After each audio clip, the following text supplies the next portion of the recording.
निर्गमन की पुस्तक उसका 24वां अध्याय और उसके 12वें पद से, तब यहोवा ने मूसा से कहा, पहाड़ पर मेरे पास चढ़ा और वहीं रह, और मैं तुझे पत्थर पर पटियां और अपनी लिखी हुई व्यवस्था और आज्ञा दूंगा कि तू उनको सिखाए।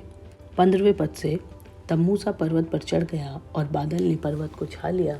तब यहोवा के तेज ने सीने पर्वत पर निवास किया और वह बादल उस पर 6 दिन छाया रहा। और 7वें दिन उसने मूसा को बादलों के बीच में से पुकारा। इजराइलियों की दृष्टि में यहोवा का तेज पर्वत की चोटी पर प्रचंड आग के समान दिखाई पड़ता था। तब मूसा बादल के बीच में प्रवेश करके पर्वत पर चढ़ गया और मूसा पर्वत पर 40 दिन और 40 रात रहा। निर्गमन की पुस्तक उसका 25वां अध्याय। यहोवा ने मूसा से कहा, इजराइलियों से कहना कि मेरे लिए भेंट लाए, जितने अपनी इच्छा से देना चाहें उन्हीं सबों से मेरी भेंट लेना। और जिन वस्तुओं की भेंट उनसे लेनी है वे ये हैं, अर्थात सोना, चांदी, पीतल, नीले, बैंगनी और लाल रंग का कपड़ा, सूक्ष्म सनी का कपड़ा, बकरी का बाल, लाल रंग से रंगी हुई मेढ़ों की खालें, सुइयों की खालें, बबूल की लकड़ी, उजियाले के लिए तेल, अभिषेक के तेल के लिए सुगंधित धूप के लिए सुगंधित दर, एपोद के चपरास के लिए सुलेमानी पत्थर और जड़ने के लिए मणि। और वे मेरे लिए एक पवित्र स्थान बनाए कि मैं उनके बीच में निवास करूं। जो कुछ मैं तुझे दिखाता हूं, अर्थात निवास स्थान और उसके सब सामान का नमूना, उसी के अनुसार तुम लोग उसे बनाना।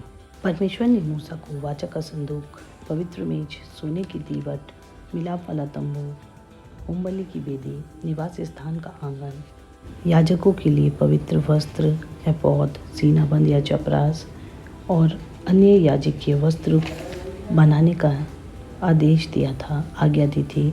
और उसी के अनुसार मूसा ने यहोवा के लिए बनाया। ये जो कुछ भी आप देख रहे हैं इस वीडियो में, ये एक मिलाप वाले तंबू का नमूना है जो मूसा के द्वारा परमेश्वर ने सीनै पर्वत पर नमूना दिखाया था।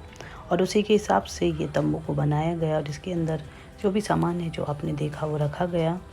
और मूसा से लेकर दाऊद राजा तक यह तंबू, ये मिलाप वाला तंबू ही रहा। और जब सुलेमान राजा का उदय हुआ तब परमेश्वर ने उसको चुना कि वो परमेश्वर के लिए एक भवन को बना सके। परंतु मूसा से लेकर दाऊद राजा तक इसी प्रकार से तंबू दिखाई देता था। दूसरा शमूएल उसका 6वें अध्याय के कुछ पद।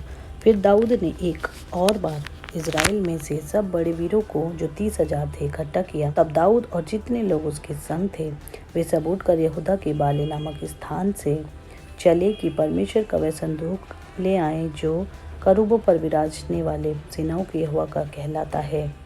तब दाऊद राजा को यह बताया गया कि यहोवा ने ओबेदेदोम के घराने पर और जो कुछ उसका है उस पर भी परमेश्वर के संदूक के कारण आशीष दी। तब दाऊद ने जाकर परमेश्वर के संदूक को ओबेदेदोम के घर से दाऊदपुर में आनंद के साथ पहुंचा दिया। और फिर जब सुलेमान राजा के द्वारा परमेश्वर के भवन को यरूशलेम में बनाया गया, माउंट मोरिया के उसी स्थान पर जहाँ पर दाऊद राजा ने ओरनान से परमेश्वर के लिए एक जगह खरीद कर वेदी बनाई थी और परमेश्वर उस वेदी से प्रसन्न हुआ था, वहाँ पर जब परमेश्वर के भवन को बनाया और परमेश्वर के पवित्र स्थान को वहाँ पर स्थापित किया, तो वहाँ पर उसने दाऊदपुर से वाचा के संदूक को उसी जगह पवित्र स्थान पर स्थापित किया, जो चट्टान आज भी देखी जाती है कि वहाँ पर परमेश्वर के पवित्र वाचा के संदूक को स्थापित किया गया। और वो स्थान आज के समय में टेम्पल माउंट कहलाता है। जैसे कि आप इस फोटो में देख रहे हैं, यही वो पवित्र चट्टान है जहाँ पर वाचा के संदूक को रखा गया। और परमेश्वर के पवित्र वाचा के संदूक में परमेश्वर की उपस्थित हुआ करती थी। और वो कितना भव्य मंदिर था जहाँ पर परमेश्वर के वाचा के संदूक को आना था। और उसके बाद जब इस मंदिर का नाश किया गया तो यहाँ पर खुद स्वयं यीशु मसीह भी इसी जगह पर आए थे। वही हमारे लिए नए वाचा के संदूक हैं और हमारे पवित्र यीशु मसीह भी इस जगह पर आए थे। और यही वो चट्टान है जहाँ पर परमेश्वर के पवित्र वाचा के संदूक को रखा गया। इस स्थान का इतिहास तो अति प्राचीन है, परंतु 2 समय काल में 2 मंदिर के विषय में बात की जाती है। पहला सुलेमान का बनाया हुआ मंदिर और दूसरा हेरोदेस राजा के द्वारा बनाया हुआ मंदिर, जिसे यरूशलेम टेम्पल भी कहते हैं। और वो दोनों ही टेम्पल काल का एक अलग अलग इतिहास है। सुलेमान ने इसी जगह पर परमेश्वर के लिए भव्य मंदिर को बनाया था और इसी जगह में सम्राट हेरोदेस ने भी यहाँ पर एक मंदिर को बनाया था और उस मंदिर में यीशु मसीह जाते थे। और यीशु मसीह जब इस मंदिर में प्रवेश किया तो उन्होंने उन सभी वाचा को पूरा किया जो परमेश्वर ने लिखा था और किस प्रकार मूसा को परमेश्वर ने नमूना दिखाया था।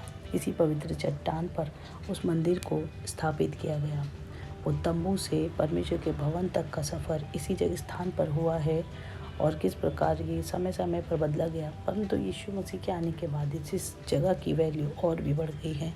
अब यह स्थान एक मुस्लिम समुदाय के अंदर है, परंतु यह स्थान जो ये पवित्र स्थान डोम ऑफ द रॉक के अंदर का वो स्थान जहाँ पर वाचा के संदूक को रखा गया था वो भी अभी भी सुरक्षित संरक्षित है। और ये जो आप नीला गुंबद देखते हैं जिसे डोम ऑफ द रॉक कहते हैं, वही उसकी सुरक्षा कवच है। जिस पत्थर को ढका गया है, रखा गया है, वो पवित्र चट्टान जिस पर यीशु मसीह भी आए थे। और यहाँ पर सारी वाचाएँ पूरी हुई हैं। तो जितनी भी इस जगह की स्टडी की जाए वो कम है, किंतु आप अपने बाइबल अध्ययन को ज़रूर से कीजिए। आप निर्गमन की पुस्तक पढ़िए, उसके अध्याय को पढ़िए कि मिलाप वाले तंबू किस प्रकार और कैसा कैसा दिखाई देता था। और उसके बाद आप इतिहास शमूएल की पुस्तक पढ़ सकते हैं। उसके बाद आप यीशु मसीह के समय पर इस मंदिर में क्या क्या कार्य हुए वो पढ़ सकते हैं। हमारी बहुत सी वीडियोज़ यहाँ पर बनी हुई हैं। यहाँ पर एक आर्कियोलॉजिस्ट के द्वारा किस प्रकार क्या सबूत मिले हैं, हमारी वीडियो बनी है। तो आप ज़रूर से उस वीडियो को देखिए, आशीषित होइए। और इस स्थान के विषय में हम जितनी बातें करें उतनी कम हैं, क्योंकि यीशु मसीह जब यहाँ पर आए तो सारी वाचाओं को यहीं पर ही पूरा होना था। और यदि आप इस चैनल पर पहली बार या नए हैं तो आप इस चैनल को ज़रूर से सब्सक्राइब कीजिए, क्योंकि इस चैनल में आप बाइबल की जानकारी को, यरूशलेम की जानकारी को और वो सभी बातों को, तथ्यों को जो यीशु मसीह से संबंधित है उसकी जानकारी को हिंदी में प्राप्त करते हैं। तो ज़रूर से ज़रूर आप चैनल को सब्सक्राइब कीजिए, और ताकि आप और भी जानकारी को हिंदी में प्राप्त कर सकें और ऐसी गूढ़ भेद की बातें जो परमेश्वर के लोगों को जानना बहुत ज़रूरी है उसका नॉलेज प्राप्त कर सकें। तो ज़रूर से चैनल को सब्सक्राइब कीजिए। और जैसे मैंने बताया, आप इस जगह के विषय में हमारी प्रीवियस वीडियो को देख सकते हैं, वो आपको और खुल के इस जगह के विषय में जानकारी को प्राप्त होगी। उम्मीद करते हैं आपको ये वीडियो पसंद आई होगी। यदि पसंद आई है तो वीडियो को लाइक कीजिएगा और चैनल को ज़रूर से सब्सक्राइब कीजिएगा, और इस वीडियो का आप अपने परिवार के साथ मिलकर आनंद लीजिए।